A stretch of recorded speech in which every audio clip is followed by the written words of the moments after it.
Di antara nikmat yang sering kita nggak sadari itu adalah nikmat Allah menyelamatkan kita dari banyak kerugian. Kalau keuntungan kan kita tahu nih, karena wujud kan. Tapi kalau kerugian, kita seringnya nggak tahu karena tidak berwujud. Kalau berwujud, rugi. Kalau dihindarkan dari kerugian, pasti nggak akan ada wujudnya. Misalnya, dihindarkan dari jatuh, berarti kan nggak ada lecetnya ya. Kalau lecet, berarti jatuh. Kalau nggak lecet, berarti nggak jadi jatuh. Nah ini berarti kan tidak berwujud. Karena nggak berwujud, seringnya kita nggak sadar kalau itu nikmat dari Allah. Tapi kita harus belajar yakin, itu sering terjadi dalam hidup kita. Baik itu lecet fisik ataupun lecet hati. Berat. Karena kalau udah kerasa di hati kita kan berarti ada masalah nih. Kadang-kadang Allah menyelamatkan kita dari kekecewaan, dari marah, dari sakit hatinya. Itu kan tidak ada wujudnya karena kita diselamatkan. Tapi yakin bahwa sesungguhnya itu juga nikmat dari Allah. Makanya harus tetap bersyukur walaupun kita kadang nggak bisa menghitung nikmat Allah. Karena emang nggak mungkin menghitung nikmat Allah. Wa in ta'uddu ni'matallah. Nggak mungkin kita bisa menghitung nikmat Allah. Gampangnya misalnya, coba aja, ada nggak kita yang bisa ngitung jumlah tetes air hujan ketika turun hujan? Itu baru satu nikmat ya, hujan doang nih. Bisa nggak ngitung berapa tetes air hujan yang jatuh ketika kita lagi musim hujan? Atau sekali hujan aja nih, setengah jam, berapa tetes? Nggak ada yang bisa ngitung. Itu aja nggak sanggup, apalagi nikmat-nikmat yang lebih besar. Nah, jadi tetap walaupun kita nggak sadar nikmat Allah apa, tapi kita pakainya bukan cuma dengan logika. Hidup saya kayaknya gini-gini aja, logikanya nih. Tapi kalau kita beriman, sebetulnya nggak gini-gini aja. Hidup kita tuh harusnya lebih parah dari ini nih. Hidup kita tuh harusnya banyak masalah. Cuman sebagian besar masalah udah Allah hindarkan. Udah Allah selamatkan kita dari masalah-masalah itu. Cuman dikasih sebagian kecil sebagai pengingat buat kita. Kadang-kadang kalau nggak dikasih masalah sama sekali, kita suka jauh dari Allah. Karena Allah kangen. Di antara hadis kangennya Allah kepada kita tuh, Allah kalau kangen kepada hambanya, dikasih ujian. Hamba yang kayak gimana? Hamba yang kalau nggak dikasih ujian, nggak deket sama Allah. Sehingga kalau Allah kangen sama kita, yang nggak deket sama Allah nih, suka lupa sama Allah, Allah kasih kita ujian. Tapi ujian yang dikasih juga, ujian yang insya Allah masih ketahan sama kita. Karena Allah nggak mau ngasih kita ujian yang mencelakai kita. Kalau itu terjadi namanya bukan ujian, tapi namanya azab. Dan insya Allah orang beriman nggak dapat itu. Yang dapat kayak gitu tuh kelasnya udah kelas Firaun, Haman, Korun, Namrud ya. Abu Jahal, Abu Lahab itu kayak gitu tuh. Tapi kalau kelas orang Muslim yang udah beriman cuman nggak soleh-soleh amat, insya Allah yang dikasih bukan azab, yang dikasih adalah ujian. Kenapa? Allah kangen dengerin curhat kita di sepertiga malam. Allah kangen ngeliatin kita menangis dan manja kepada Allah. Allah kangen kita bangun tengah malam atau sepertiga malam berdoa kepada Allah. Allah kangen kita berdiri dan sujud dengan waktu yang lama. Kadang-kadang sujudnya setengah jam, saking lagi berserah diri kepada Allah. Allah kangen, makanya dikasih ujian dikit. Tapi ujian yang dikasih ke kita tuh sedikit dibandingkan yang Allah hindarkan dari kita. Tapi mana buktinya dihindarkan? Kalau ada buktinya namanya nggak dihindarkan. Kalau sudah wujud namanya kena. Kalau nggak kena pasti nggak ada wujudnya. Terus gimana kita tahu? Kita mungkin nggak tahu, tapi kita bisa meyakininya, iman. Makanya yang dipakai bukan hanya logika, tapi juga iman. Karena Allah Subhanahu wa taala menyelamatkan kita siang dan malam. Kulla yaumin huwa fi sya'n. Itu ayatnya. Kulla yaumin huwa fi sya'n. Setiap hari Allah sibuk menyelamatkan kita. Salah satu tafsir dari kalimat fi sya'nin adalah Allah sibuk menyelamatkan kita. Setiap hari, kulla yaum, sibuk menyelamatkan fulan-fulan, sebanyak jumlah manusia, sebanyak itulah yang Allah selamatkan. Bukan cuma mukmin, bahkan orang kafir juga kadang Allah selamatkan. Cuman di dunia, kalau di akhirat beda lagi ceritanya. Kalau di dunia, rahmat Allah semuanya dikasih, baik kepada mukmin ataupun kepada yang tidak mukmin. Dikasih rahmat Allah di dunia, tapi di akhirat hanya berlaku bagi orang-orang yang beriman. Kenapa orang yang tidak beriman kok dikasih rahmat Allah di dunia? Karena di sisi Allah dunia itu kecil, gak terlalu berharga, makanya dikasih semuanya. Akhirat itu berharga, makanya dikasih buat yang Allah sayangi, yang Allah pilih doang, yaitu orang yang beriman. Jadi jangan sampai kita berpikir Allah tuh kayaknya gak fair, kok orang gak beriman dikasih rahmat di dunia? Karena dunia itu gak terlalu berharga di sisi Allah. Seandainya dunia itu ada harganya walaupun sebelah sayap nyamuk, gitu kan hadisnya, gak akan Allah kasih itu dunia kecuali kepada orang beriman. Tapi berhubung lebih ringan daripada sebelah sayap nyamuk, dikasih kepada semuanya. Ibaratnya kalau kita ngasih kayak ngasih lagi jalan gitu ya, naik angkot misalnya, naik angkot terus sama istri nih naik angkot berdua. Terus pas turun angkot, harga angkotnya tuh misalnya 3.000. Udahlah kasih aja 5.000. Karena 2.000 yang kita kasih, nggak mungkin istri kita komplain. Kemarin aku minta nggak dikasih, nggak akan mungkin kan? Kenapa? Cuma 2.000. Tapi coba ngasih 100.000. Beda tuh. Karena dia sesuatu yang ringan, maka tidak perlu komplain. 2.000 doang, saya juga dikasih lebih dari itu. Harusnya kita sadar bahwa dunia itu 2.000-an. Dunia itu cuma 2.000-an. Gak terlalu berharga lah. Walaupun tetap butuh. Gak berharga juga butuh. Sehingga ketika ada orang yang tidak beriman dikasih 2.000-an kayak gini, kita yang beriman jangan sirik. Mending saya gak beriman kalau kayak gitu. Ternyata gak beriman juga dapat tuh banyak. Gak banyak, cuma 2.000-an. Nah kita mah dikasih lebih banyak dari itu. Cuman yang dilihat 2.000-nya, bukan yang ratusan ribunya. Ini artinya teman-teman, yuk kita tetap belajar bersyukur kepada Allah. Walaupun kita nggak sadar nikmat Allah itu apa.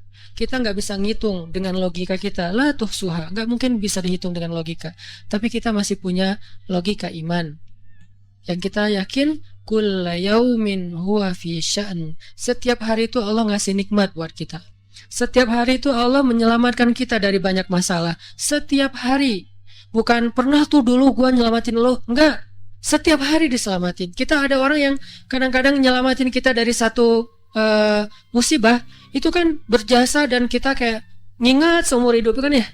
Dianggap kayak orang yang paling berjasa dalam hidup kita. Dulu hampir putus gara-gara dia gak jadi putus gitu. Nyambung lagi dalam bentuk yang halal misalkan ya. Berarti kan dia paling berjasa nih. Kalau gak gara-gara dia nih udah putus tuh. Kalau nggak gara-gara dia udah cerai nih. Alhamdulillah gara-gara si fulan, gara-gara ustadz itu, gara-gara teman saya, gara-gara orang tua, kita yang tadinya hampir bercerai, nggak jadi bercerai kan dia berarti berjasa banget dalam hidup kita, menyelamatkan rumah tangga. Allah menyelamatkan kita dari yang kayak gitu-gituan tuh kulla yaum, setiap hari. Kalau yang belum menikah, setiap hari Allah menyelamatkan kita dari zina. Apalagi kita hidup di zaman fitnah. Apalagi kita hidup di kota besar kayak di Bandung, yang fitnahnya mungkin lebih besar daripada di desa. Dengan mudah kita bisa terjerumus ke dalam dunia-dunia yang kayak gituan. Mudah banget. Tapi setiap hari diselamatin, besok diselamatin lagi, lusa diselamatin. Walaupun seringkali Allah pengen nyelamatin kita, kitanya aja yang kekeh gak mau diselamatin. Udah jatuh, Allah selamatkan dari apa? Dari makin terpuruk. Kadang-kadang kan jatuh ketiban tangga nih. Jatuh doang gak ketiban tangga.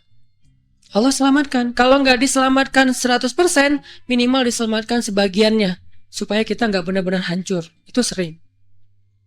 Yang pernah merasakan masa-masa kelam di masa lalunya, harusnya kan ketika kita dulu kayak gitu, kita mungkin udah mati kali ya. Yang sering tawuran misalnya, yang sering tarung di jalan, alasannya alasan sepele gitu. Kayak kemarin saya pas ke Jakarta ada acara di daerah Bintaro tuh, lagi jalan, ada tawuran pelajar, pada bawa golok, bawa samurai, bawa celurit, segala macam. Kita agak-agak kaget karena kita platnya plat D gitu kan. Agak bahaya, ini di Jakarta soalnya. Langsung kita, gimana nih plat D, masa mau ditutup pakai tangan, gak mungkin kan ya, mobil. Akhirnya, la haula aja. Coba bayangin, mungkin sebagian kita pernah ngalamin masa kayak gitu, dan mungkin lebih parah. Yang kayak gitu-gitu mah udah jadi kayak sarapan lah. Kalau nggak makan siang, kayak gitu-gitu. Udah sering. Kenapa masih bisa selamat dan sekarang bisa duduk di masjid? Kalau bukan karena Allah menyelamatkan kita. Jadi kalau ada yang cerita ke saya tuh tentang pengalaman masa lalunya yang luar biasa kelam, saya tuh selalu bukan takjub ke dianya, takjub ke Allahnya. Bukan takjub karena dia bisa berhijrah, takjub karena Allah masih menyelamatkan dia dan menghijrahkan dia. Sehingga ketika dengar cerita kayak gitu, yang kita ucapkan adalah Masya Allah, Alhamdulillah. Bukan, wah hebat lo ya, dulu pernah bunuh orang, pernah ini, pernah, semua dosa pernah gue lakuin dah. Itu gak perlu bangga. Karena kalau dia gak diselamatin Allah, dulu udah celaka dengan dosa-dosa itu. Tapi karena Allah selamatkan, akhirnya dia diberi kesempatan. Bikin dosa, dibiarin sama Allah. Bikin dosa, dibiarin. Bukan dibiarin berbuat dosa, dibiarin supaya dia kembali kepada Allah. Dikasih kesempatan. Dan itu gak sehari, bertahun-tahun kan kita kayak gitu. Masih aja Allah biarin, masih Allah kasih kesempatan. Ini artinya teman-teman, benar, kulla yaumin huwa fi sya'an. Setiap hari itu Allah selalu jagain kita. Setiap hari itu Allah selalu nyelamatin kita dari banyak masalah. Kalau yang udah nikah, mungkin di hari-hari pertama atau tahun-tahun pertama nih pengalaman pernikahan ya. Ya nggak apa-apa deh. Sedikit lah ya. Saya emang nggak terlalu berpengalaman. Ada yang lebih berpengalaman dari saya lah ya. Ada sedikit pengalaman. Biasanya orang yang baru nikah ujiannya itu 3 tahun pertama. Kalau dia bisa ngelewatin masa 3 tahun pertama, insya Allah agak lebih mudah ke depannya. 3 tahun pertama ini paling berat. Apalagi kalau dia nikahnya, alhamdulillah gak pacaran. Kalau pacaran kan ujiannya udah sebelum nikah udah banyak ujian ya. Pas udah nikah ya udah selesai. Bukan udah selesai ujiannya, udah gak ada yang perlu udah hambar aja. Udah plan ya. Pernah gitu Ustaz? Enggak sih. Untung ya, untung. Alhamdulillah gak pakai pacaran. Soalnya yang pacaran diputusin melulu. Jadi yang udah pacaran lama, pas udah nikah, kita mau ngapain lagi ya? Kayaknya udah semua ya. Oh iya, udah semua. Bulan madu dari dulu juga udah sering. Kan udah agak-agak plan gitu kan. Tapi kalau yang belum nikah, belum pacaran, nikah nih. Jadi kayak benar-benar baru pacaran, cuman ada konsekuensi lain yang mungkin ini jadi kayak semacam ujian lah biar sabar. Masa-masa adaptasi, masa-masa saling mulai mengerti, oh ternyata kamu tuh kayak gini dan segala macam. Apalagi kalau baru nikah langsung LDRan kan berat banget tuh. Nikah LDRan, pacaran LDRan aja berat. Benar gak sih? Nggak ngaku Pacaran LDRan aja berat, apalagi nikah LDRan. Kenapa? Pacaran itu kan masih banyak pantangan. Nikah kan udah masih banyak ibadahnya. Tapi nggak boleh ibadah, coba gimana? Nggak sengsara tuh, merana kan?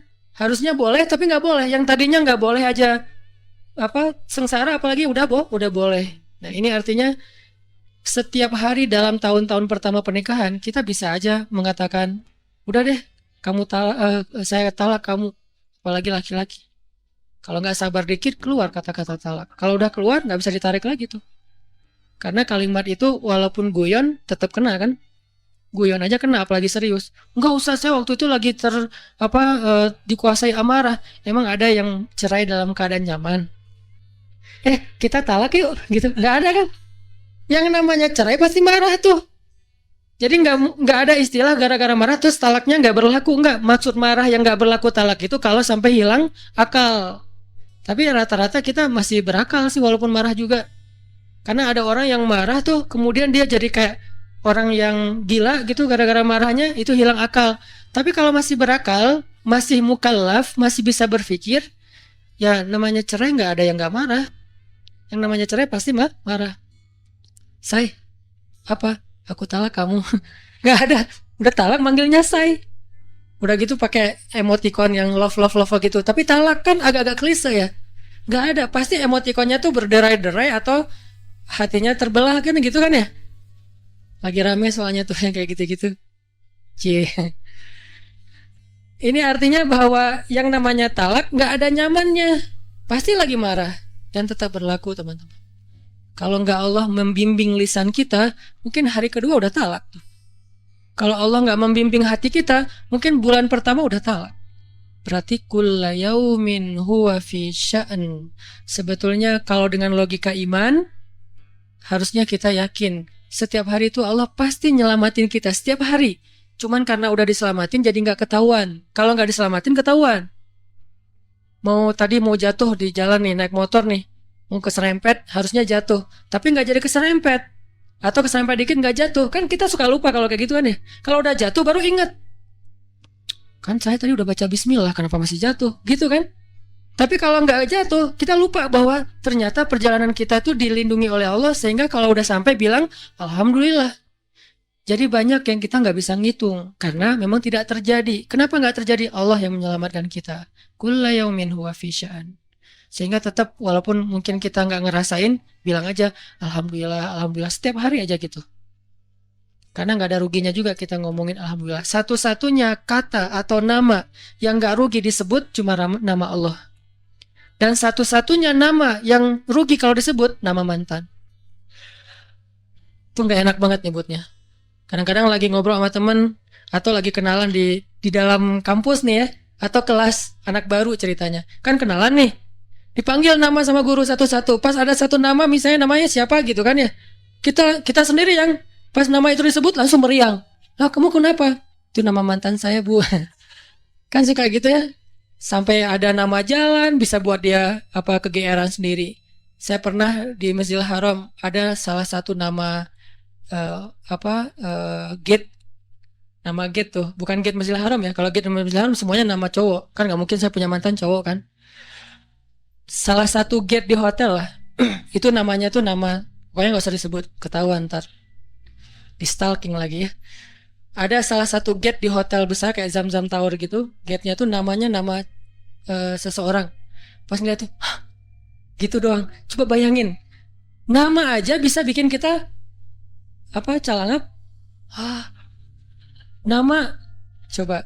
Jadi satu-satunya nama yang kalau disebut itu bikin kita nggak nyaman, itu nama muatan. Dan satu-satunya nama yang kalau disebut bikin kita dapat kebaikan, cuma nama Allah Subhanahu Wa Taala. Setelah itu baru nama Muhammad SAW. Makanya nggak ada ruginya lah bilang Bismillah, Innalillah, Astagfirullah, Masya Allah, Subhanallah, dan segala macam yang ada kata Allahnya.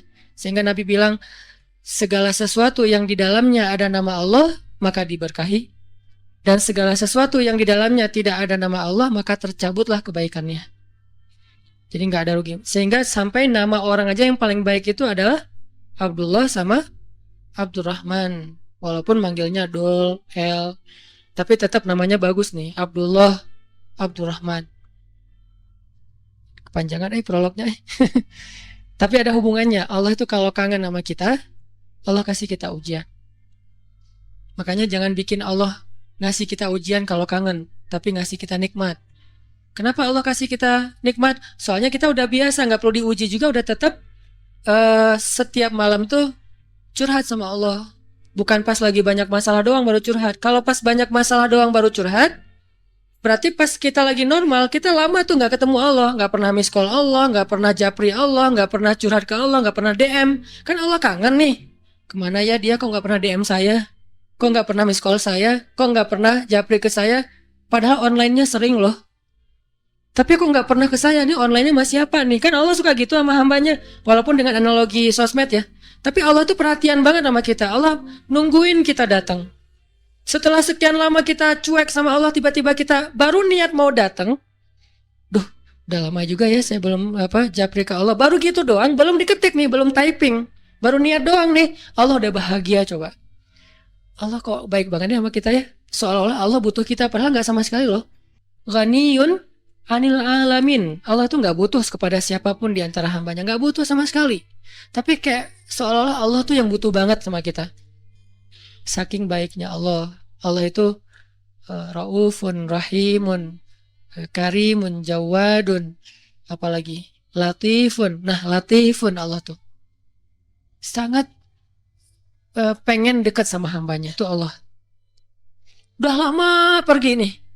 Sibuk dengan semua orang dijapri, semua orang dia chat sampai tengah malam chat sama orang lain, tapi Allah nggak pernah dijapri. Allah tungguin. Kalau manusia mungkin kita bisa nyebutnya kayak kesepian gitu, tapi Allah kan nggak mungkin kesepian. Tetap aja Allah nungguin seperti orang yang kesepian, saking kangennya sama kita coba. Begitu kita ada masalah datang ke Allah, Allah nggak bilang Giliran sekarang aja lo datang, nggak kayak gitu Allah. Langsung Allah dekap, langsung Allah, ada apa hambaku? Eh, hal min haja, apakah kamu butuh sesuatu? Hal min taib, apakah kamu mau diterima taubatnya? Hal min mustaghfir, apakah kamu mohon minta ampun? Allah tanya kepada kita setiap malam, dicuekin lagi, dicuekin lagi. Datang Allah ke langit dunia. Harusnya kan Allah suruh aja malaikat ya, malaikat kasih tahu ke dia supaya berdoa. Enggak, Allah yang langsung turun. Ibaratnya Allah yang ngejapri kita, enggak dirit juga. Setiap malam japri, setiap malam nggak dirit. Padahal online-nya, lasinnya tuh per setiap jam, bahkan setiap menit dia online terus. Tapi yang Allahnya nggak dirit, ketimpa lagi tuh. Marahkah Allah? Nggak. Kalau Allah marah, pasti kita udah celaka dari dulu juga.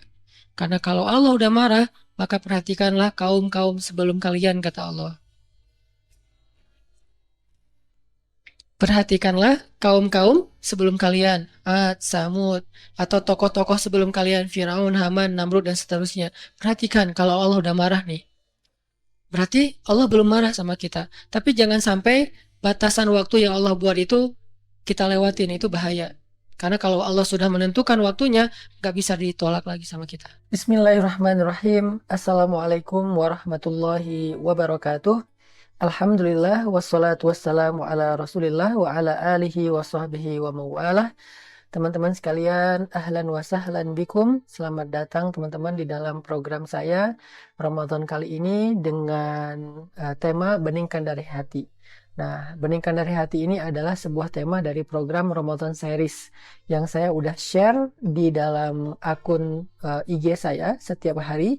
Dan nanti beberapa tema dari yang saya share di IG itu akan kita bahas juga secara lebih dalam dan lebih panjang di akun YouTube.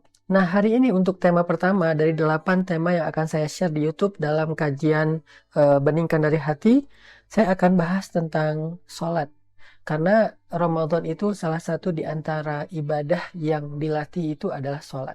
Selain puasa, sejak imsak sampai maghrib, bulan Ramadan kita juga sangat akrab dengan yang namanya tarawih, di mana kita belajar melakukan ibadah sunnah setelah sholat Isya dengan jumlah rakaat yang lebih banyak dari biasanya.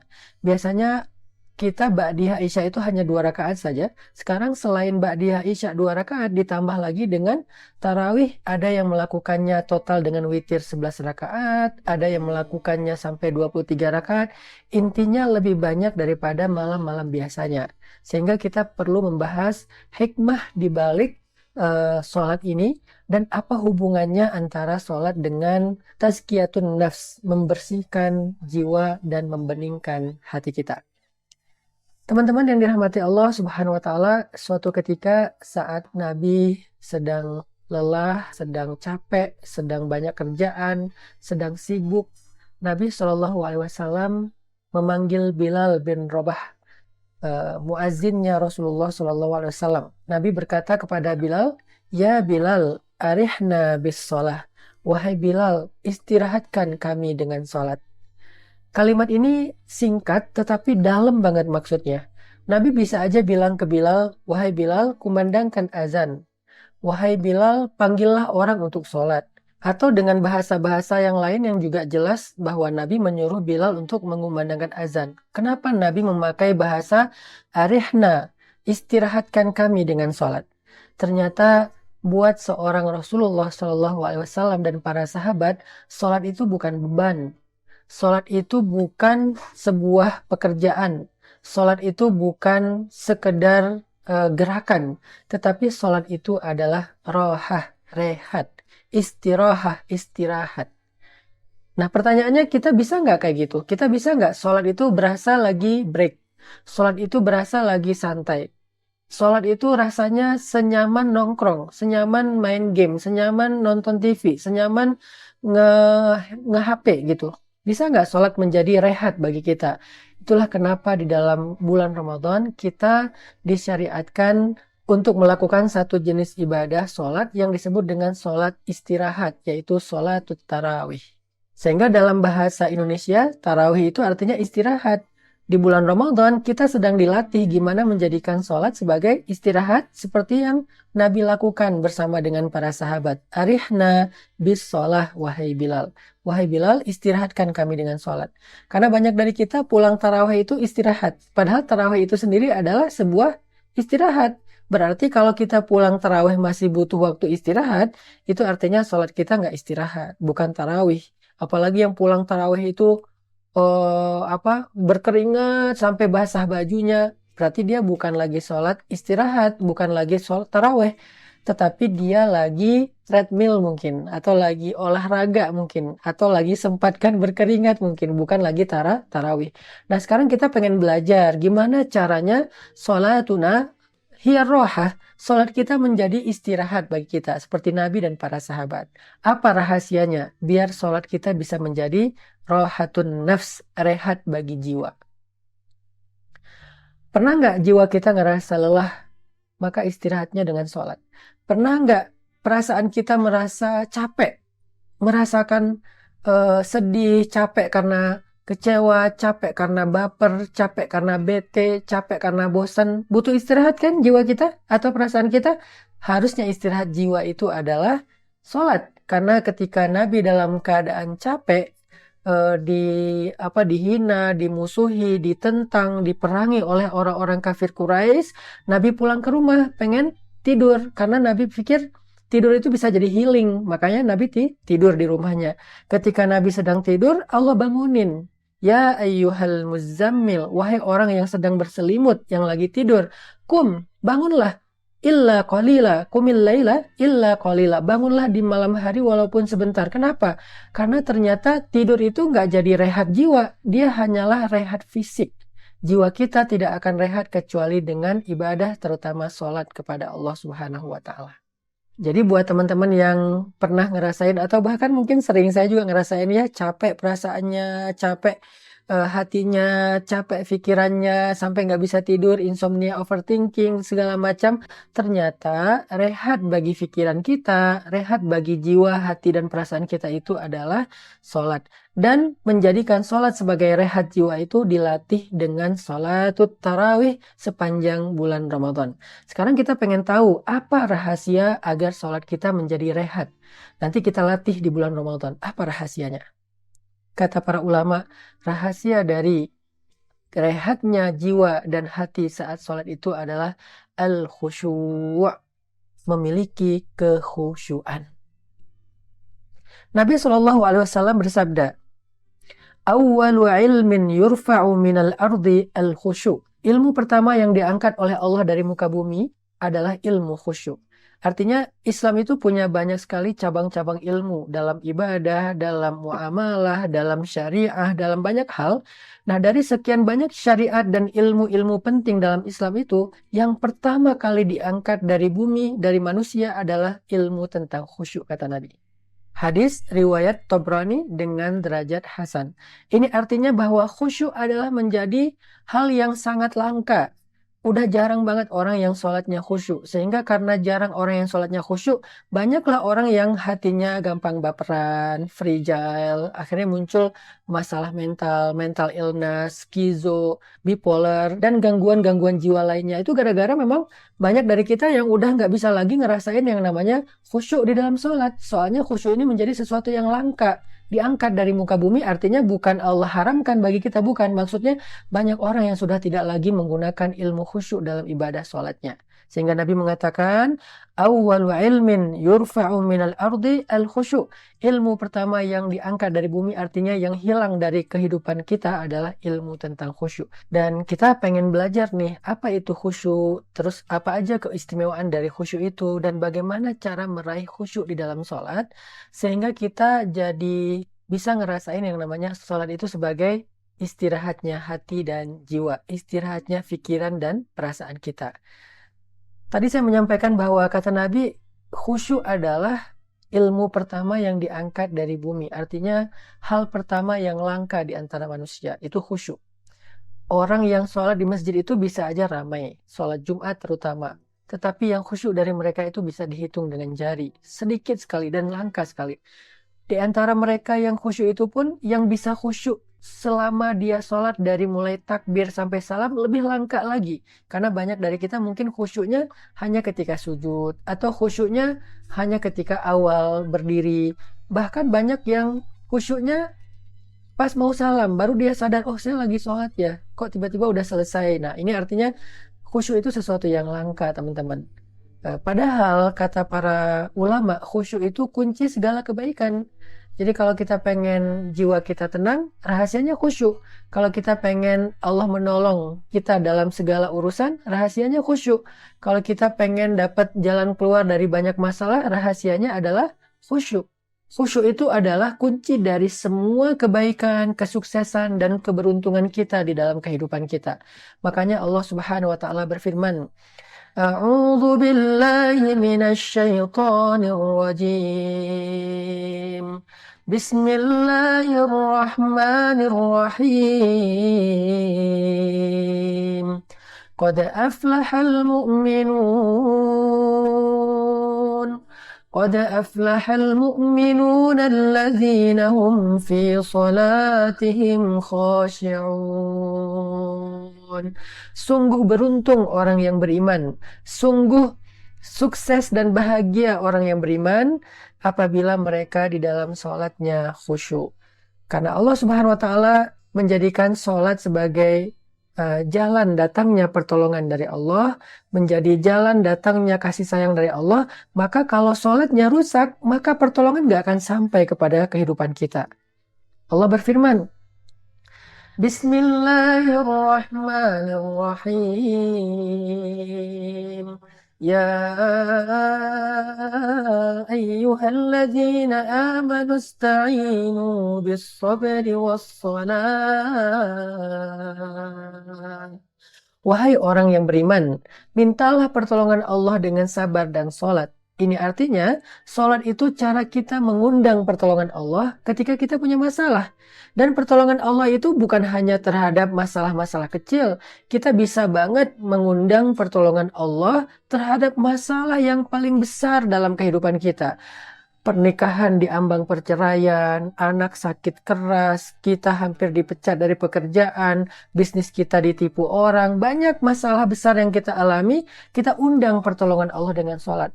Tapi bagaimana kalau sholat kita tidak berkualitas, sholat kita nggak khusyuk, maka kita nggak bisa mengundang pertolongan Allah. Berarti khusyuk adalah kunci datangnya pertolongan Allah lewat sholat kita. Ini diantara pentingnya belajar khusyuk. Insya Allah pada sesi berikutnya nanti di YouTube saya akan sharing kepada teman-teman gimana cara kita belajar khusyuk. Apa aja yang harus kita siapin di dalam sholat ketika kita pengen dapat sholat yang khusyuk. Barakallahu fikum. Wabashiril ladzina amanu wa amilus shalihat anna lahum jannat. Allah janjikan untuk mereka jannat. Maka untuk mendapatkan jaminan memperoleh surga, jadikanlah diri kita punya ciri-ciri khasnya orang yang beriman. Salah satu di antara ciri khas orang beriman, dia senang ke masjid. Dia tidak perlu tinggal di masjid, tapi dia senang untuk datang ke masjid. Ini artinya bukan hanya sholat 5 waktu, mencari ilmu, sekedar istirahat, nongkrong, tilawah, sholat duha. Walaupun tidak ada keharusan sholat duha atau sholat sunnah itu di masjid, karena emang ada sunnahnya sholat sunnah itu di rumah. Tetapi tidak masalah kita lakukan di masjid juga. Nanti di rumah ada bagian sholat sunnah-sunnah yang lain.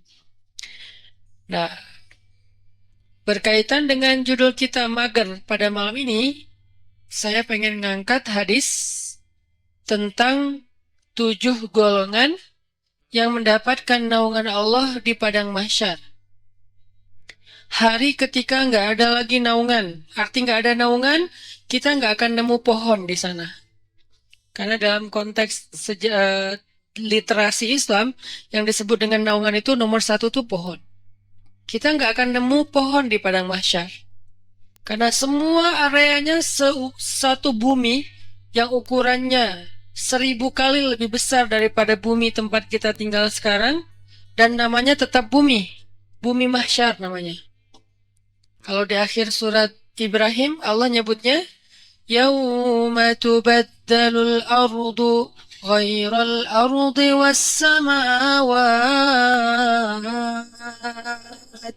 Hari ketika bumi yang lama sudah berganti dengan bumi yang baru.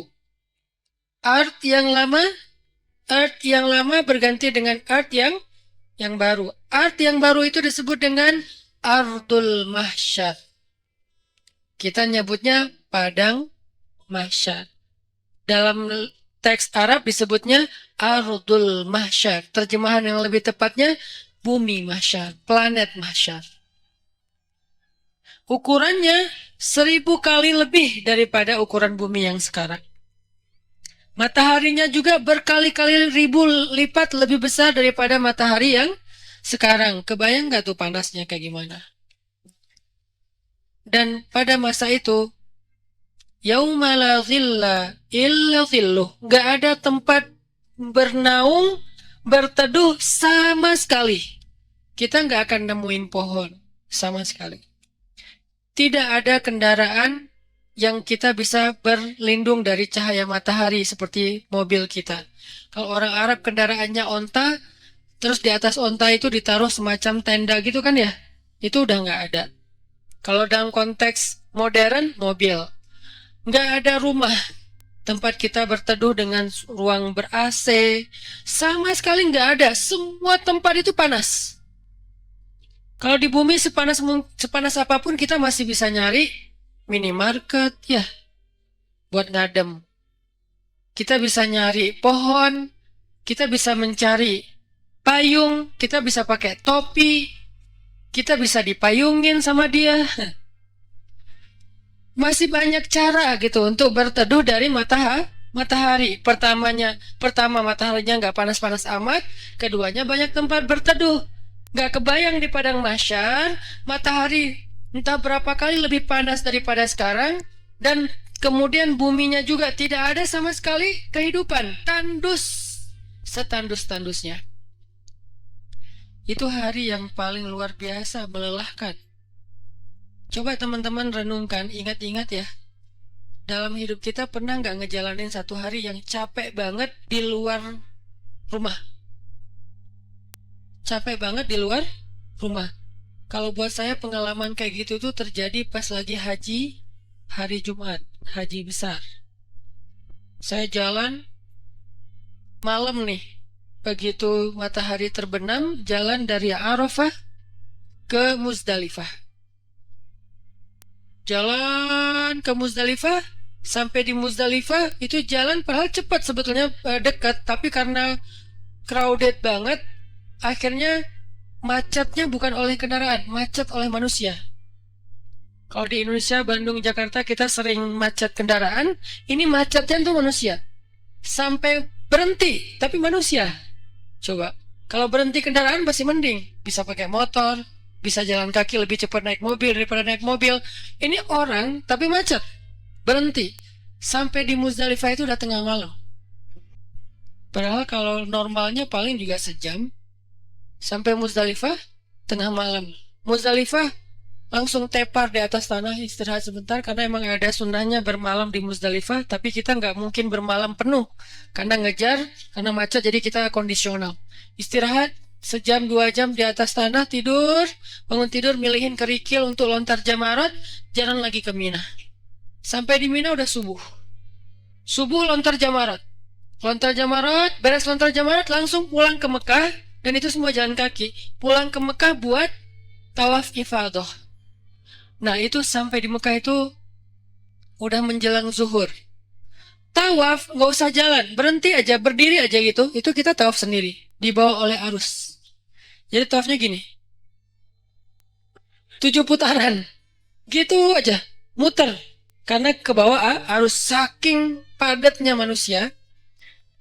Lalu beres tawaf yang kayak gitu kondisinya, udah jalan dari kemarin maghrib sampai siang nih jalan terus, tidur baru 2 jam itu juga nggak jelas. Kemudian balik lagi ke Mina, karena harus masuk Mina sebelum matahari terbenam. Kalau masuk pas matahari udah terbenam, nanti kena denda. Akhirnya kita ngejar, balik lagi ke Mina. Perjalanan sekitar 3 jam lebih. itu adalah hari yang paling melelahkan dalam hidup saya di luar rumah. Dan padang mahsyar, kalau dibandingkan dengan itu tuh bukan kerikil lagi, lebih kecil dari kerikil kepayahannya. Gak ada apa-apanya. Padang mahsyar lebih dahsyat dari itu. Jalannya bukan setengah hari kayak saya cerita tadi. Jalannya bisa 100 tahun, bisa 1000 tahun, bisa sekian puluh ribu tahun. Itu jauhnya benar-benar jauh. Nggak ada kendaraan, benar-benar nggak ada kendaraan. Nggak ada naungan, benar-benar nggak ada naungan. Tandus setandus-tandusnya. Itu yang disebut oleh Nabi, Yauma la zilla illa zilluh. Nggak ada naungan sama sekali kecuali naungan Allah. Cuman satu-satunya tempat kita berteduh, nggak akan kepanasan, nggak akan kepayahan, cuman berada di bawah naungan Allah. Masalahnya, cuman ada 7 komunitas yang masuk ke dalam naungan itu. Sisanya nggak. 7 komunitas ini pun ternyata saringan dari orang mukmin, saringan dari orang Islam. Jadi bukan masalah yang penting saya udah Islam, enggak. Dari orang Islam sendiri masih disaring lagi benar-benar yang spesial. 7 golongan kalau bahasa resminya, 7 komunitas, 7 geng kalau bahasa anak nongkrongnya, cuma ada 7 kelompok. Salah satu dari 7 kelompok itu, nomor 2-nya adalah syabun nasya'a fi ibadatillah. Pemuda yang tumbuh dalam ibadah kepada Allah atau dalam ketaatan kepada Allah. Pertanyaannya, apa definisi syab atau pemuda? Secara usia, dalam Islam, pemuda itu usia di bawah 40 tahun. Itu syab. Secara status, belum menikah.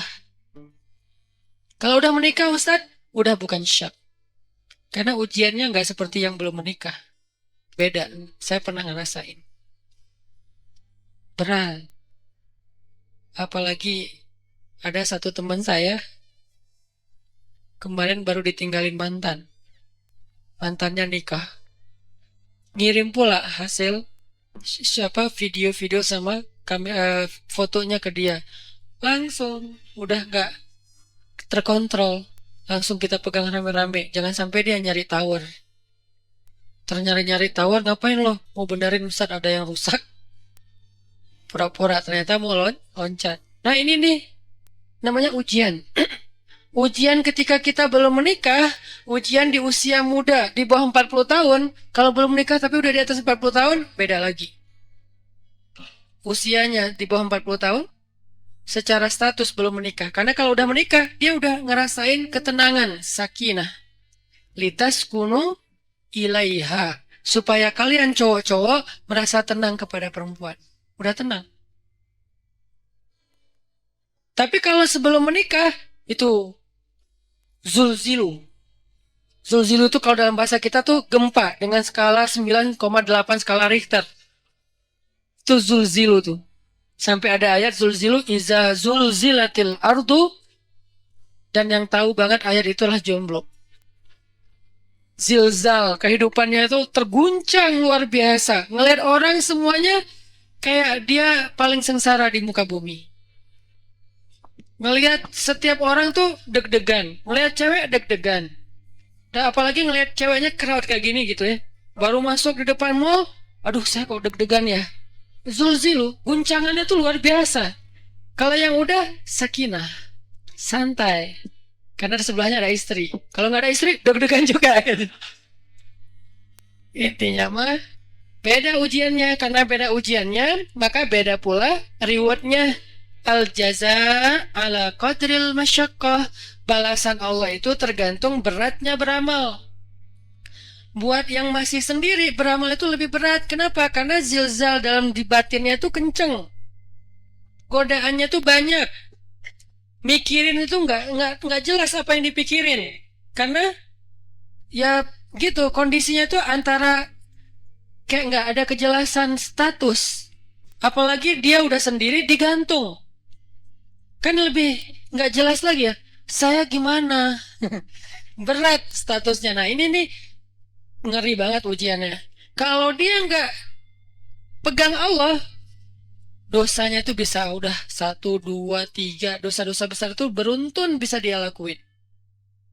Udahlah kayak gitu, nggak tahu harus melampiaskan kepada yang halal, dia tinggal di antara kelompok masyarakat yang tidak terjaga, yang penuh fitnah, tinggal di kos-kosan, kos-kosannya campur cewek cowok, dan di situ itu anak-anak yang mungkin belum semuanya pada paham agama atau taat beragama, sehingga biasa aja ngobrol, keluar dari kamar itu pakai daster biasa. Itu kan zilzal kan, itu ujian yang berat. Terus harus kemana? Kalau udah nikah, pulang ke rumah. Kita pulang kemana? Zilzal kan, guncang. Gak usah diterusin kata-katanya. Masa saya harus bilang ke kamar mandi Ustadz? Enggak lah. Maka itu kan dosa kan? Jadi dosa juga nih. Terus gimana dong? Kita harus ngapain Ustadz? Nah disitulah ujiannya. Sehingga kalau dalam kondisi kayak gitu, dia bisa istiqomah, dia bisa tetap taat kepada Allah, itu dia istimewa banget. Lebih istimewa daripada yang udah nikah. Makanya buat yang udah nikah, udah mungkin kesempatannya bukan di nomor 2, di nomor 1, nomor 3, 4, sampai 7 kan. Tapi yang nomor 2 udah lewat. Karena dia nggak dapat lagi ujian seberat syab, anak muda. Ujiannya udah nggak kayak mereka. Saya pernah dengar 2 anak muda sama-sama lagi ngobrolin tentang perasaan. Itu nggak ada yang dengar. Dua-duanya ngomong dan curhat. Lo masih mending gua. Ya itu mah nggak ada apa-apanya gua. Terus aja masih sama-sama curhat. Saking zilzalnya tuh luar biasa. Dan saya senyum-senyum aja. Ustaz kok diam aja sih? Sakinah. Beda kita, beda nasib. Malah saya panas-panasin, saya telepon istri saya. Yang gimana, apa segala macam. Wah Ustadz mas sengaja. Telepon lagi sekali lagi. Kok 2 kali Ustadz? Ya gitu deh pokoknya. Wah makin zilzal mereka. Sampai ini kenapa Ustadz kita lagi gempa ya? Ini nih ujian anakmu, anak muda. Makanya karena diuji kayak gini, akhirnya ya kalau dia bisa tetap istiqomah, konsisten, komitmen dengan batasan syariat, maka dia istimewa di sisi Allah. Dan juhdun, pengorbanan dia untuk menjaga diri dalam kondisi yang berat kayak gitu, itu yang Allah hargain nanti di padang mahsyar. Kesini wahai anak-anak muda, kumpul-kumpul. Yang mengikuti jejak Yahya alaihissalam, yang mengikuti jejak Maryam radhiyallahu anha. Karena mereka 2 simbol, satu lagi Yusuf alaihissalam. 3 simbol anak muda yang di masa mudanya banyak godaan. Yusuf digoda, Yahya digoda, Maryam digoda, tapi istiqomah tidak berbuat dosa sampai Allah menentukan kebaikan setelahnya.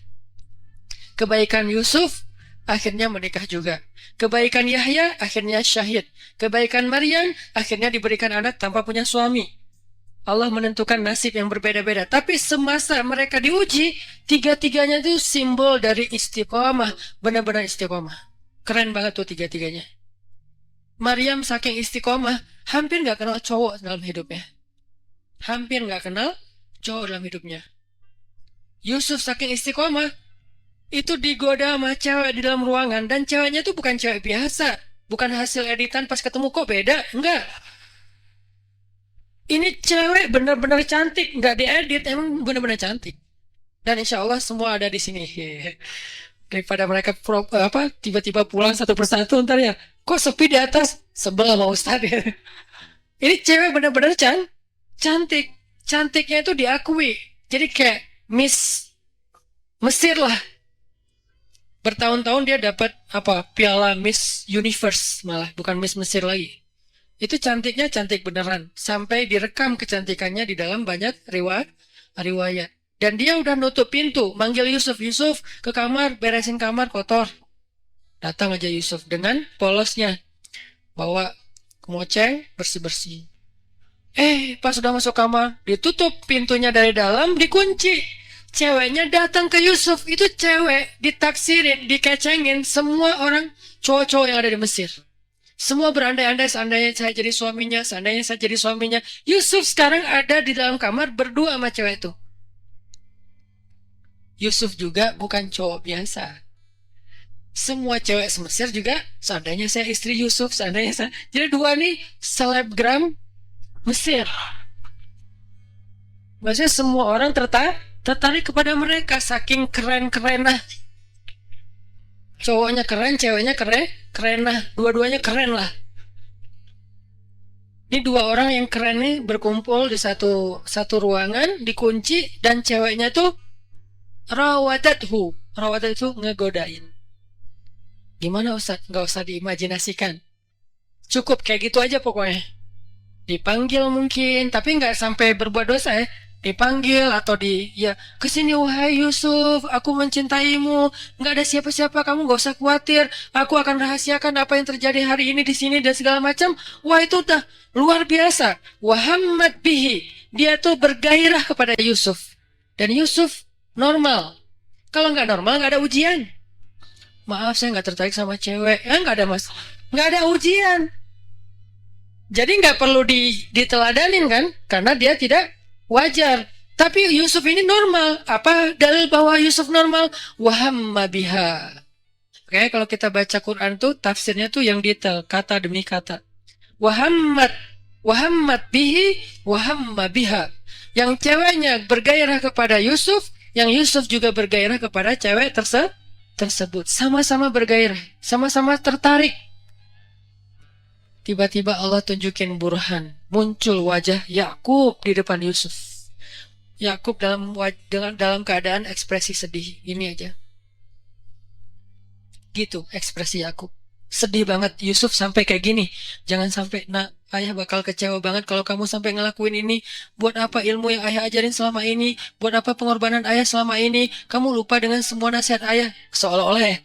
Tapi dalam bentuk film yang kayak 3D banget, dan itu ada di depan muka Yusuf, disebut dengan istilah burhan kalau dalam teks ayatnya. Burhan itu tampil wajah Yakub dengan wajah sedih. Langsung Yusuf lupa sama cewek itu, lari, ditarik dari belakang, saking kencengnya narik sampai sobek bajunya. Banyak pelajaran sih dalam adegan ini. Salah satu pelajarannya itu tentang parenting, tentang cara ayah mendidik anak sampai muncul burhan itu gimana. Nanti di kesempatan lain lah kita bahas. Saya dulu pernah ngisi satu materi tentang parenting, saya cuma membahas burhan aja. Gimana caranya seorang ayah bisa ngedidik anak sampai kebayang wajah ayahnya itu ketika dia mau bikin dosa. Itu namanya udah sampai ke level burhan. Sehingga dia misalnya mau nyontek pas lagi ujian, aduh kalau ketahuan sama ayah saya pasti dia kecewa banget. Bukan dimarahin, nggak takut dimarahin, tapi takut ngecewain. Pasti ayah kecewa banget gak jadi deh. Itu burhan tuh. Gimana sampai ayah bisa menampilkan imajinasi itu di benak anak kalau bukan dengan kasih sayang yang dalam banget? Gak bisa dengan paksaan, harus dengan kasih sayang dalam. Dan Yakub adalah simbol ayah yang kasih sayangnya luar biasa. Sampai bisa munculin burhan. Tapi yang kita bahas adalah ujiannya Yusuf. Selamat. Ini nih baru disebut dengan syabun nasya'a fi ibadatillah. Tumbuhnya itu dalam keadaan taat kepada Allah. Dan ukuran taatnya apa Ustaz? Ukuran taatnya adalah tinggalkan dosa. Kalau bahasa di bio saya, sedikit dosa. Kok pakai kata sedikit nggak punya dosa Ustaz? Nggak boleh kita bilang nggak punya dosa. Arti sedikit dosa itu adalah dosanya yang tinggal yang kecil-kecil aja. Yang besar tinggalin. Yang kecil kenapa kok masih ada? Karena nggak sengaja, lupa. Itu kan ada pasti sisa ya. Nggak mungkin nggak. Kalau kita bilang nggak punya dosa, namanya kultus diri sendiri. Kata Allah, la tuzakku anfusakum huwa a'lamu bimanittaqo. Janganlah kalian menganggap diri kalian suci. Nggak boleh. Makanya saya bilang, banyak main, banyak manfaat, banyak pahala, sedikit dosa. Itu pakai hasil renungan. Jadi bukan kok sedikit dosa. Harusnya kan nggak punya dosa. Nggak bisa. Cuma Nabi SAW yang nggak punya dosa. Sisanya sampai Abu Bakar juga punya dosa. Cuman dosa beliau sudah diampuni oleh Allah karena solehnya luar biasa. Kalau kita Sebagian udah diampuni, sebagian lain mungkin belum karena belum bertobat benar-benar dengan nasuha. Tapi usahain tinggalkan dosa. Kita cukup ninggalin dosa aja, itu tuh udah jadi syabun nasya'a fi ibadatillah. Kalau ibadah Ustaz, ibadah yang wajib itu udah pasti. Karena kalau kita ninggalin yang wajib berarti dosa kan? Gimana dengan ibadah sunnah, tahajud, puasa sunnah, tilawah, itu bonus. Jangan sampai kita mendahulukan yang sunnah atas yang wajib dan melakukan yang haram. Itu enggak, udah salah rumusnya. Ada orang tahajud rajin, tapi dia nggak bisa jaga lisan. Ada orang tahajud rajin, tapi dia nggak bisa jaga pandangan. Yang disebut dengan syabun nasya'a fi ibadatillah dalam konteks hadis tadi, dia usahain sedikit mungkin dosanya, tinggalin dosa. Terutama dosa-dosa yang berhubungan dengan godaan di masa muda. Kalau teman-teman bisa istiqomah dalam urusan ini, urusan perasaan, urusan pergaulan yang paling berat, urusan entertain yang berlebihan, karena entertain itu ada yang masih wajar, masih ada juga yang berlebihan. Urusan apa lagi?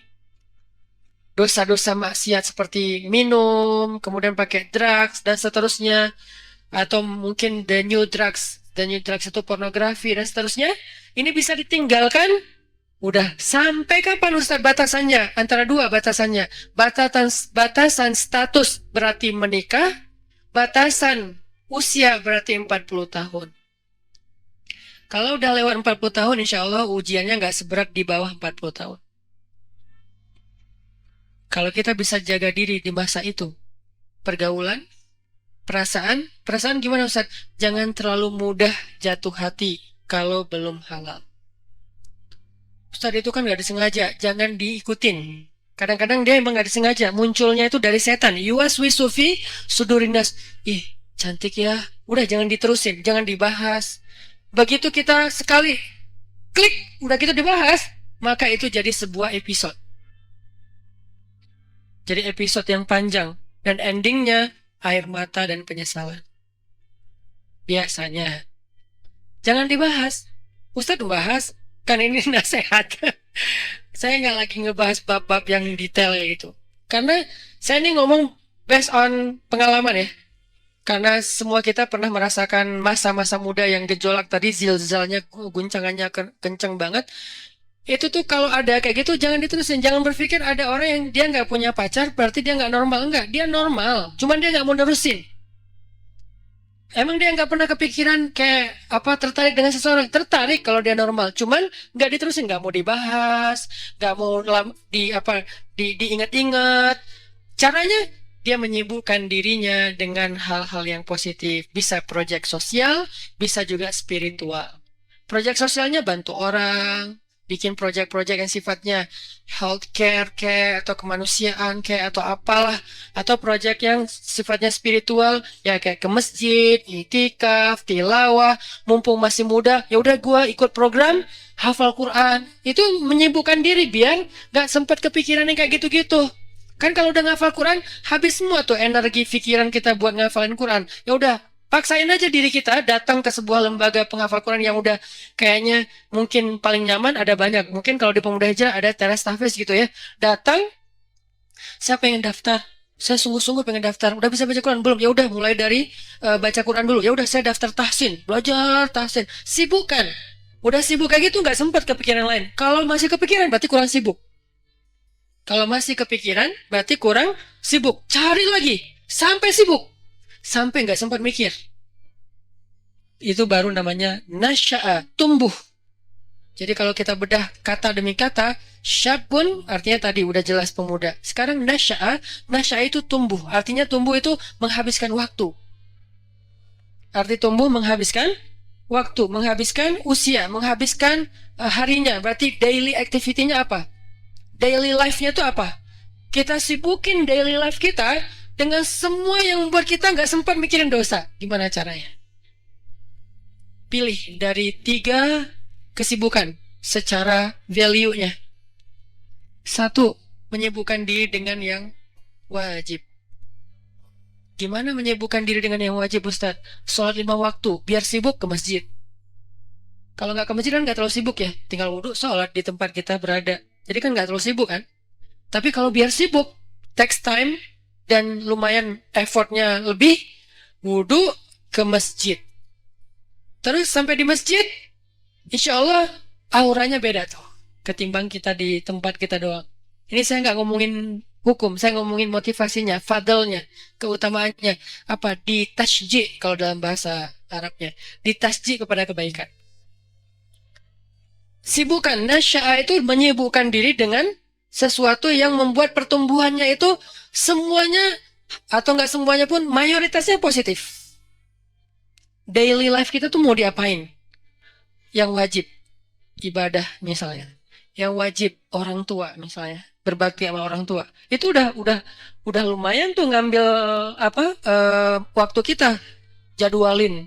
Kalau misalnya kita ngerantau, telepon, WA, jadwalin kalau kita dekat sama orang tua tuh datang ke orang tua, ada waktu bersama dengan orang tua ngapain gitu. Keluarga kalau dengan orang tua plus dengan adik kakak atau apa, pokoknya keluarga ini silaturahim kan. Kalau bahasa lebih ini lagi, silaturahim, jalin, sibukkan dengan yang wajib. Ustadz, yang wajib udah sholat 5 waktu, telepon orang tua, tilawah sehari minimal 2 lembar.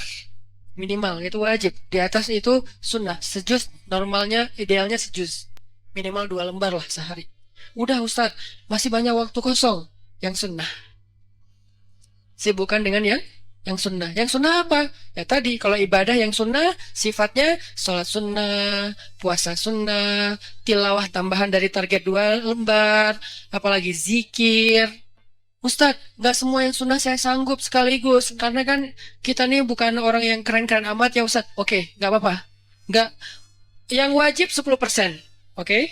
Yang sunnah 20%. Masih sisa berapa? 70%. Habiskan buat yang mubah. Boleh. Karena yang wajib dalam kehidupan kita kan nggak banyak kan sebetulnya. Yang sunnah lebih banyak dari yang wajib. 20%. Atau yang wajib 20%, yang sunnah 30%. 50%-nya mubah. Arti mubah apa? Nggak berpahala, tapi juga nggak dosa. Dia nggak berpahala, tapi juga nggak dosa. Emang boleh Ustaz? Ya boleh lah. Makanya Islam itu luas. Syumuliyatul Islam. Orang banyak ngebahas Islam itu dari sisi satu bab doang nih. Parsial banget. Wajib aja. Jadi seolah-olah Islam itu cuma ada satu kata. Harus. Itu doang. Atau 2, harus dan haram. Udah. Jadi hidup kita tuh kayak berat banget ya. Harus ya. Kalau nggak haram ya, nggak ada pilihan. Karena yang dibahas dari Islam itu parsial banget. Cuman bagian kecil. Sementara ada bagian yang begitu luas dalam kehidupan kita 24 jam, itu nggak dibahas. Yang dibahas yang wajib. Ke masjid, ke masjid, ke masjid. Tapi kan kita nggak tinggal di masjid kan realitasnya. Gimana kalau kita udah selesai sholat, ngapain lagi Ustadz? Nah, berarti kita bahas bab mubah. Mubah, nggak dosa, nggak berpahala. Apa? Entertain. Ketemu temen, nongkrong, tapi nongkrongnya dijaga. Atau yang lebih positif dan tetap dia mubah, main. Main itu kalau bahasa saya maksudnya tuh olahraga ya. Cuman kita kalau nyebut olahraga kesannya kayak berat gitu kan. Kayak ada beban, main aja lah. Tapi yang penting berkeringat, itu olahraga sebetulnya. Cuman main. Kenapa disebut main? Biar sesuai dengan hobi. Jangan dipaksain harus nge-gym semua. Nggak semua orang senang nge-gym, cari treadmill, mungkin mahal. Ya udah, lari aja keliling komplek. Kalau perlu, nanti kita mudah-mudahan di masjid kita ke depan, ada banyak tempat shower kayak di bandara yang Ultimate, yang di Terminal 3 kan ada tempat shower tuh. Kalian ke masjid mah lari aja. Jalan kaki minimal. Sampai di masjid, udah siapin handuk kecil, kalau mau jangan pakai handuk, bawa kanebo, tapi kanebo yang bagus ya, bukan kanebo pas digosok ini kulitnya nempel di kanebo, atau kanebonya nempel di kulit misalnya. Kanebo yang bagus ya, karena itu paling praktis. Kalau ini saya tahunya dari teman, kalau ke laut gitu kan kita sering mandi tuh, habis berenang mandi, habis main air mandi pastinya. Kalau bawa handuk nggak sempat kering, udah mandi lagi itu. Akhirnya kita bawa kanebo yang bagus, beli di salah satu tempat yang terkenal teh. Nah, terus pakai kanebo ke masjid sama baju kaos ganti yang biasa lah ya, sama parfum apa misalnya kesukaan kalian. Nah, mandi itu segar banget loh. Sholat maghrib habis olahraga, habis mandi kan keren ya. Segar banget. Di masjid disediain shower. Buat cowok-cowok buat mandi. Ceweknya nggak usah lari. Cewek mah ada tempat sendiri, zumba kayak apa gym, apa yang bagian cewek lah, minimal gym. Ini nih olahraga main mubah, tapi dia bisa menjaga kita dari dosa. Jadi yang menjaga kita dari dosa itu bukan cuma astagfirullah, astagfirullah, astagfirullah. Oke, tapi kita nggak bisa astagfirullah 24 jam kan? Yang bisa menjaga diri kita dari dosa, sholat 2 rakaat. Ya, tapi kan kita nggak mungkin sholat 24 jam. Ya, harus realistis. Waki'i, harus realistis. Tapi juga tetap masali, tetap ideal. Banyak orang yang idealis tapi kurang realistis. Terlalu realistis jadinya nanti apa? Memudah-mudahkan, tasayyub. Makanya dalam Islam tuh nggak boleh kita terlalu idealis, perfeksionis, disebut dengan takalluf. Nggak boleh juga terlalu realistis sampai melupakan idealisme, disebut dengan tasayyub. Ada takalluf, ada tasayyub. Dua-duanya nggak boleh dalam Islam. Yang benar wasatiyah. Dia proporsional. Proporsional. Nggak boleh takalluf. Kenapa nggak boleh takalluf? Allah sendiri yang bilang, la yukallifullahu nafsan illa wus'aha. Allah tidak mentakallufkan, tidak membebankan. Artinya takalluf itu terlalu membebani diri. Jangan juga tasayyub yang terlalu meringan-ringankan masalah. Semua jadi boleh. Maka bermainlah di tengah. Di tengah di sini maksudnya bukan terombang-ambing, bukan. Proporsional. Yang wajib dilakukan. Tapi kan tetap nggak mungkin 24 jam wajib. Yang sunnah dilakukan, tapi itu bonus-bonus. Maka sebagian besar usia kita itu ternyata dihabiskan untuk porsi yang ibahah, yang mubah. Apa dalilnya? Salah satu dalilnya adalah kaidah fikih. Al-aslu fil asya ibahah.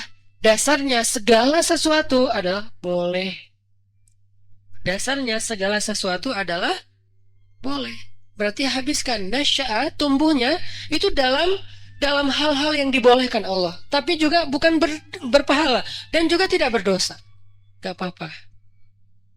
Olahraga, nyalurin hobi ke bengkel kayak ngulik mesin atau apa. Kalau cewek lebih ke apa skillnya cewek apa mungkin. Skill cowok apa, life skillnya dibangun terus supaya dia ketika nanti jadi punya pasangan, life skill dia itu bermanfaat untuk pasangannya. Kalau cewek, life skill seorang cewek yang lebih identik tuh apa? Life skill seorang cowok itu lebih identik tuh apa misalnya? Kita belajar life skill, itu mubah. Dan dulu sahabat, banyak yang mengasah sisi life skill mereka dengan berdagang, dengan bertani. Sehingga ketika ada sebagian sahabat yang berkebun datang ke Nabi nanya soal perkebunan, Nabi bilang apa? Kalian lebih ngerti tentang masalah skill perkebunan daripada saya. Karena itu urusan dunia. Udah kalian ulik aja sendiri. Saya cuma ngasih batasan, jangan curang, jangan apa, batasan nilai. Tapi secara teknis kalian lebih ngerti. Udah aja kembangin. Yang seneng komputer, belajar startup digital. Sekarang lagi era startup. Anak-anak muda Indonesia tuh harus ngerti startup supaya dia dominan, eksis di dunia digital, supaya nggak terus-terusan jadi orang yang ikut program orang ngedownload. Tapi harusnya dia bisa bikin orang ngedownload program dia yang hobinya di komputer. Yang hobinya apalagi kembangin produk-produk aplikasi sosial media yang versi yang lebih lebih kita, lebih ketimuran atau apalah istilahnya supaya dipakai, karena itu sesuatu yang chance-nya besar loh di zaman sekarang. Banyak hal yang bisa kita kembangin. Itu maksudnya nasya'ah, tumbuh. Arti tumbuh itu dia punya sesuatu yang semakin bermanfaat dari dirinya untuk orang lain, growing. Secara skill dia growing, secara mental dia growing, secara fisik dia growing, tumbuh. Sejak Rasulullah wafat, berkali-kali Bilal minta izin kepada Abu Bakar untuk ikut jihad dan gak pulang lagi ke Madinah, pengen tinggal di tempat yang lain. Udah gak kuat lagi berada di Masjid Nabawi. Karena orang yang dia cintai telah wafat. Tapi gak diizinkan oleh Abu Bakar sampai akhirnya setelah sekian lama membujuk Abu Bakar bisa diizinkan, pergilah Bilal dan akhirnya Bilal tinggal di Syam. Kalau sekarang Suriah. Di sanalah Bilal menikah. Jadi selama ini dia asik dengan cintanya kepada Rasulullah sehingga nggak sempat mikirin pernikahan. Baru berangkat ke Syam. Sampai di Syam, Bilal menikah di sana. Menikah di sana, hidup di sana, sampai setelah beberapa tahun berada di Syam, akhirnya bergantilah pemerintahan dari masa Abu Bakar ke masa Umar bin Khattab. Setelah beberapa tahun di Syam, pada suatu malam Bilal menangis. Malam-malam dia bangun nangis, gerung-gerung gitu kayak anak kecil. Istrinya nanya, "Ya Bilal, ada apa? Ada apa? Kamu mimpi buruk?" "Enggak, justru ini mimpi baik." "Mimpi apa?" "Aku mimpi ketemu dengan Rasulullah SAW." Dan Rasulullah bersabda, "Siapa yang melihat aku dalam mimpi, berarti dia melihat aku dalam kenyataan." Aku bertemu dengan Rasulullah di dalam mimpi dan Rasulullah berkata, "Ya Bilal, kami rindu kepadamu. Sudah lama engkau tidak mengunjungi kami ya Bilal." Setelah bangun dari mimpi itu, Bilal semakin rindu kepada Rasul, merasa bersalah udah lama gak menjenguk Rasulullah. Akhirnya Bilal pun memutuskan untuk, kalau bahasa kita mah umroh, memutuskan untuk ziarah ke makam Rasul. Berangkat Bilal dari Syam, umroh ziarah ke makam Rasul. Melihat Bilal masuk lagi ke kota Madinah, penduduk Madinah itu berasa seperti hidup lagi di zaman Rasul. Senang gitu, dan Umar sangat senang dengan kedatangan Bilal.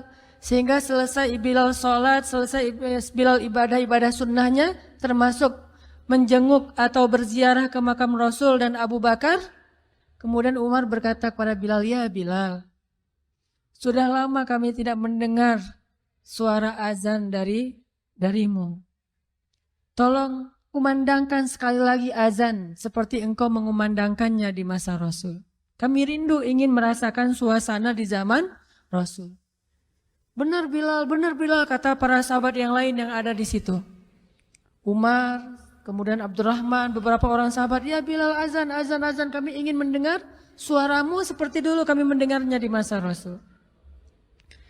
Kata Bilal, "Saya tidak akan kuat." Kata mereka, coba dulu kamu usahakan karena kami ingin sekali mendengarnya. "Saya tidak akan kuat. Cobalah wahai Bilal demi kami supaya kami bisa semangat lagi dalam beramal soleh mengikuti perjuangan Rasulullah." Akhirnya karena udah dipaksa terus, Bilal pun mengumandangkan azan. Allahu Akbar, Allahu Akbar. Kota Madinah kaget mendengar suara Bilal. Orang-orang yang ada di rumah semuanya mengatakan, "Apakah Rasulullah sudah bangkit kembali? Apakah Rasulullah sudah bangkit kembali?" Mereka semuanya kaget dan bahagia, seolah-olah Rasulullah sudah bangkit dari kematiannya. Seperti Isa seolah-olah diturunkan kembali setelah dia diangkat ke langit. Satu kota Madinah tuh kaget bahagia gitu. Kayak seorang ibu yang kehilangan anaknya tiba-tiba mendengar suara anaknya dari jarak dekat dan ingin dipeluk segera anaknya itu. Saking rindunya mereka kepada Rasulullah. Allahu Akbar, Allahu Akbar. Pasar yang tadinya ramai tiba-tiba sepi mendengar suara Bilal yang masih sayup-sayup. Asyhadu an la ilaha illallah. Semuanya berlari keluar dari tempat-tempat kerja mereka, dari pasarnya, dari rumahnya. Semuanya berlari ke masjid. Ingin memastikan apakah Rasulullah sudah dibangkitkan kembali. Bahagia semuanya. Apakah Rasulullah sudah dibangkitkan? Apakah Rasulullah sudah hidup lagi? Semuanya bertanya dengan pertanyaan yang sama. Asyhadu an la ilaha illallah. Semuanya semangat datang ke masjid, ngumpul, ramai banget. Kemudian ketika Bilal mengatakan, "Asyhadu anna Muhammadar Rasulullah. Asyhadu anna." Enggak sanggup lagi Bilal, berhenti di situ. Kemudian Bilal menangis dengan suara nangis yang luar biasa kerasnya. Lalu satu masjid menangis, lalu satu kota Madinah menangis. Sehingga para ulama mengatakan, tidak pernah kota Madinah menangis sedahsyat mereka menangis hari itu kecuali ketika Rasulullah wafat. Cuma 2 kali menangisnya kota Madinah paling dahsyat. 1 hari ketika Rasulullah wafat, kedua hari ketika Bilal kembali mengumandangkan azan dan mengucapkan asyhadu anna Muhammadar Rasulullah. Semuanya menangis. Semuanya merasa kehilangan Rasulullah. Semuanya merasa bahwa mereka ingin kembali di zaman ketika Rasulullah masih hidup. Lalu mereka bertanya setelah semuanya selesai menangis, "Ya Bilal, kenapa kamu tadi menangis?" Kata Bilal, "Dulu biasanya kalau saya selesai mengumandangkan azan, saya akan datang ke hujrahnya Rasul." Hujrah Rasulullah itu kamarnya Rasul, rumah kecilnya Rasul. Selesai azan saya akan datang ke rumahnya Rasulullah dan memanggil, "Ya Rasulullah, as-salah, as-salah." Rasulullah nggak keluar sampai mendengar suara Bilal memanggil beliau secara khusus. Udah selesai azan, Bilal manggil Rasul, "Ya Rasulullah, as-salah, as-salah." Baru Rasulullah keluar dengan wajah berseri-seri. Sekarang bagaimana saya akan memanggil Rasulullah sedangkan Rasulullah sudah bersama kekasihnya yaitu Allah Subhanahu wa taala. Menangis lagi satu masjid, satu kota Madinah. Pokoknya hari itu adalah hari berkabung sekota Madinah. Hari menangisnya kota Madinah, saking rindunya mereka kepada Rasulullah. Bagaimana dengan kita ketika mendengar suara azan dan muazin mengucapkan nama Rasulullah Sallallahu Alaihi Wasallam? Di situ kelihatan apakah kita mencintai Rasulullah lebih dari apapun juga setelah Allah Subhanahu Wa Taala. Kalau tidak, fatarabbasu, hati-hati. Kalau tidak, fatarabbasu, tunggu aja. Na'udzubillah min dzalik. Berarti masih ada kemunafikan dalam hati kita. Bagaimana kita, apakah hati kita merasa gemetar, bergetar ketika kita mendengar suara seseorang mengatakan Muhammad sallallahu alaihi wasallam, Rasulullah sallallahu alaihi wasallam. Apakah hati kita bergetar seperti bergetarnya hati seorang kekasih ketika mendengar suara kekasihnya, nama kekasihnya disebutkan?